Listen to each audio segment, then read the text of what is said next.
granted the right to live and work in the United States for a period of 2 years. Not only is this wrong and mean-spirited, it's completely out of line with the constitutional guarantees that prevent government from treating people differently based on race, ethnicity, or in this case, immigration status. This is yet another example of the state of Arizona thumbing its nose at the federal government and rejecting what is in this case a practical solution to integrate these young people into our communities in very meaningful ways. What's unfortunate is that in this instance, the state of Arizona is playing politics with the hopes and dreams of the ambitious leaders of tomorrow. I'm going to now turn it over to the folks, the attorneys in the case, who are going to summarize the complaint. We're going to talk to you a little bit about the plaintiffs that we're representing, and then you're going to hear from one of our plaintiffs, Dulce Matuz, who is the president of the Arizona Dream Act Coalition, and towards the end, in about 20 minutes, we're waiting for another plaintiff, Alejandra Lopez, who will be here as well. So first of all, I just want to very quickly, I'm going to introduce everyone individually, and I'm going to have them come up here and spell their names correctly. Let me introduce three of the folks, the attorneys, who are not going to be speaking. I just want to let them know they're here. We have Andy Jacob and Tom Irving from the firm of Colvin and Sherhart, and we have James Duff Lyle, who is the staff attorney. Where'd he go? There he is, James Duff Lyle, who is the staff attorney with the ACLU of Arizona, and they'll be available for questions as well. So first of all, I want to lead off with Jennifer Chang Newell, who is the staff attorney at the ACLU's Immigrants' Rights Project, and who's going to talk a little bit about the arguments that we made in the complaint. Yeah, spelling. Good morning. My name is Jennifer Chang Newell, which is JenniferChangNewell. I'm a staff attorney at the ACLU Immigrants' Rights Project and one of the attorneys on this case.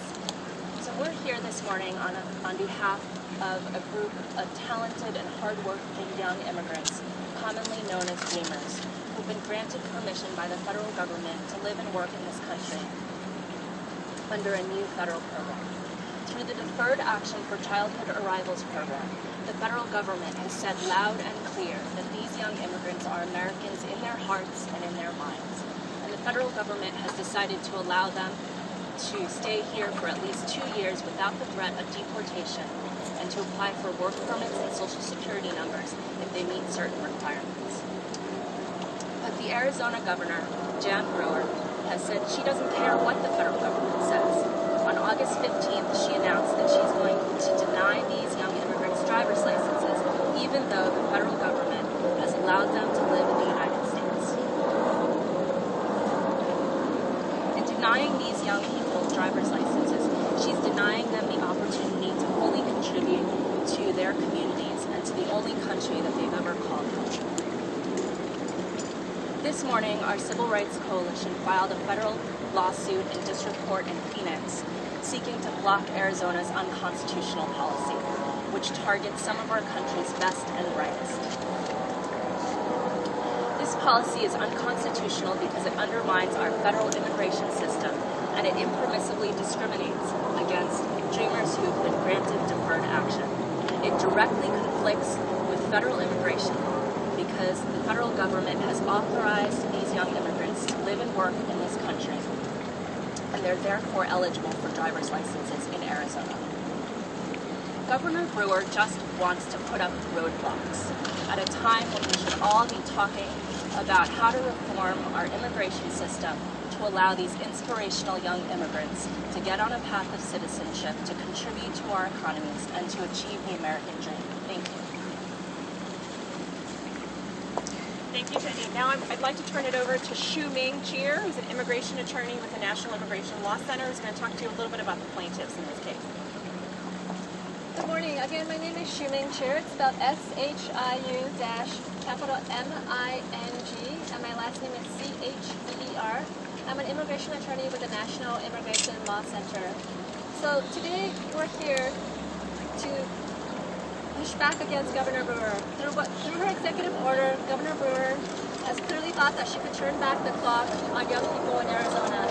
The young people that we represent in this case are Arizonans in every way possible. They've shown that they're loyal to the state of Arizona by attending elementary school, junior high, high school, and college here. They have families and lives here. They want to pursue their dreams and be able to contribute back to the path of their dreams. We want to make sure that these young people are able to contribute fully by finding employment and by continuing their education. In order to do so, they need driver's licenses. I want to share with you the story of one young woman who will be here in a few minutes. Alejandra has been in Arizona since she was 4 years old. Her family, including her U.S. citizen spouse and her U.S. citizen child, are here. The day that she found out about the Deferred Action Program was a happy day for her. She thought that she could finally start helping out her family and support them economically. However, when she found out that she could not get a driver's license, that put a stop to some of her dreams. She was offered a job interview, but she had to turn the interview down because she does not have a way to drive to work. In order for her to be able to help out her family, to take her baby to the doctor, and to take her siblings to school, she needs a driver's license. The executive order that Jan Brewer put in place has prevented many young people like Alejandra from being able to prosper economically and find employment. These are young people who are advocates, who are leaders, who are loving parents and loving children.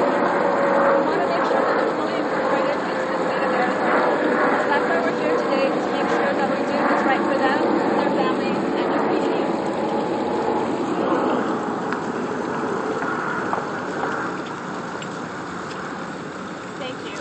So now I'd like to turn it over to Dulce Matuz, who's the president of the Arizona Dream Act Coalition, which is a plaintiff in this lawsuit. My name is Dulce, D-U-L-C-E, Matuz, M-A-T-U-Z. I'm the president of the Arizona Dream Act Coalition. Changing our communities takes courage. Many times, that courage does not come from the politicians, but the courage of ordinary people standing up for what is right. Today, dreamers are standing up for human and civil rights. We're standing up against anti-immigrant policies. We're standing up for education and integration. We're standing up for equality. Let the voices of our oppressed youth be heard in the courts, which is exactly what is taking place. Dreamers have collaborated with ACLU, NEOC, and MALDEF to file a lawsuit against Brewer's executive order denying driver's license to deferred action applicants. This is much more than just a legal battle. The fight we fight today is a moral fight. We will not tolerate any politician in power to treat their dreamers like second-class citizens.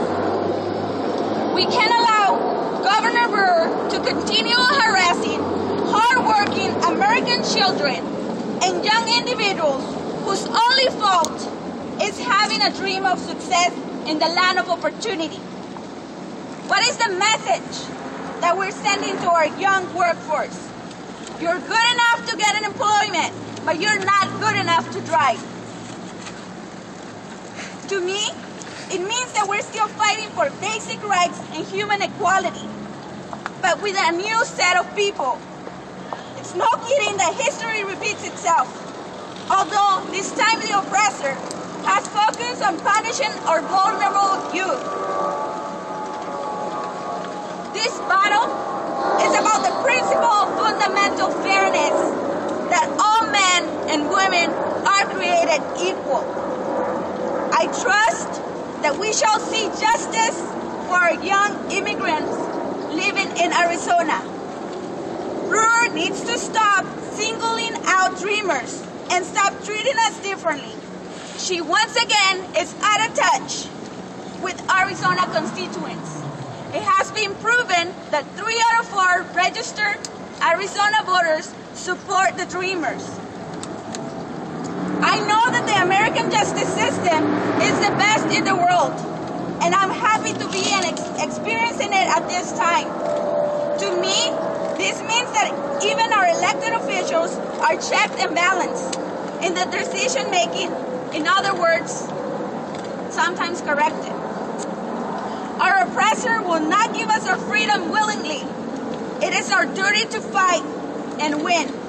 We are hungry for justice, and we will continue with our efforts until we win. Stand up with me and defeated politicians who vilify our youth. Let's keep these anti-immigrant laws and policies in our history books as old news and not in our daily lives and in our daily newspapers in the present. Thank you.